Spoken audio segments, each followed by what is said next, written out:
Welcome to Season 2, Episode 1 of FTCE Seminar, a Teacher Certification Podcast. I'm your host, Mercedes Musto. In today's episode, I'll be talking about the Professional Education Test, what's on the testing blueprint as of 2024, so you can know what to expect on the FTCE Professional Education Exam. Hey, let's get started. Pop quiz, how many competencies are on this exam and what are they? How many questions are on this test and how long do I have to answer those questions? What is the passing score? And last question I have for you today is, where do I even take this test? Like, how do I get started? If you knew the answer to any of these questions, and give yourself a selfie high five because you have prepared to prepare. But if you don't have a clue, then keep on listening so we can get some pre-test expectations set and prepare to prepare. Question number 1. How many competencies are on this exam and what are they? This exam is broken down into 8 competencies of knowledge. So what do you need to know?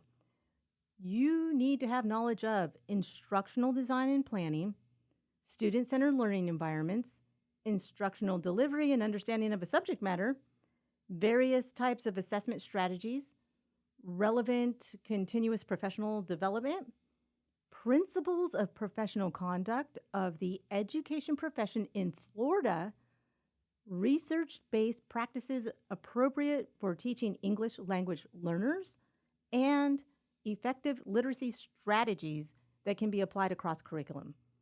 Whew, like I said, there is a lot to know for this test, and we're going to cover all of this stuff by using the FTCE Professional Education Exam Testing Blueprint as a guide. Hey, I recommend checking out the testing blueprint yourself. Take a look at the pie chart of percentages and the list of concepts so you can prepare to prepare. Question number 2, how many questions are on the test?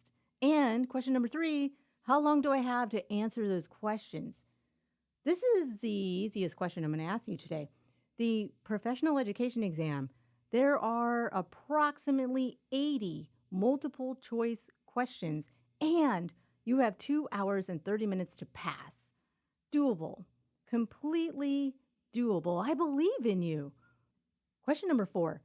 What is a passing score? The answer to this one is a scaled score of at least 200. Anything below that is a not pass. For more information about raw and scaled scores, what they mean and how they're calculated, visit the main FTCE website under maximum percentages of correct answers needed to achieve a minimum passing score. Here's what's important to remember. For this test, you need to get 71% of the answers correct to pass. So let's see, there are approximately 80 questions and 71% of 80 is 56.8. So that's like 57-ish. Okay. But what does that mean? Well, according to the simple calculation, you would be able to get approximately 29% incorrect, which is 23 questions. Now, I don't recommend getting 23 questions incorrect. No way. My interpretation of 71% correct to pass is this. You can get some wrong.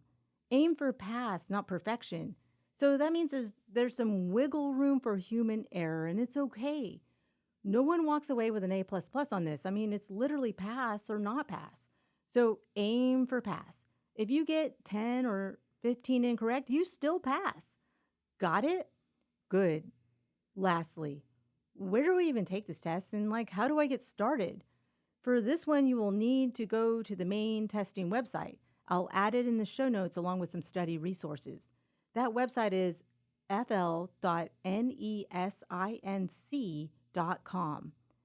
Next, you will need to create an account to register for your exams. From there, or actually during the registration process, you'll be prompted to select a testing location site that is nearest you. You can Google directions to all that so that you know how to get there and what to expect. Hey, you got this. I can totally visualize your success. So let's review. You've got 8 competencies that cover everything from instruction, planning, student-centered learning environments, understanding of a subject matter and assessment strategies, continuous professional improvement, and conduct in Florida, research-based practice for English language learners, and lastly, effective literacy strategies. You know that the test is approximately 80 questions and you've got 2 hours and 30 minutes to take this test. Lastly, the maximum percentages of correct answers needed to achieve a minimum passing score is 71%. There, you have it. What to expect on the FTCE Professional Education Exam so you can prepare to pass.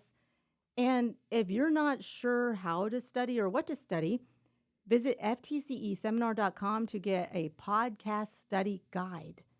The important thing is to start studying and start studying today.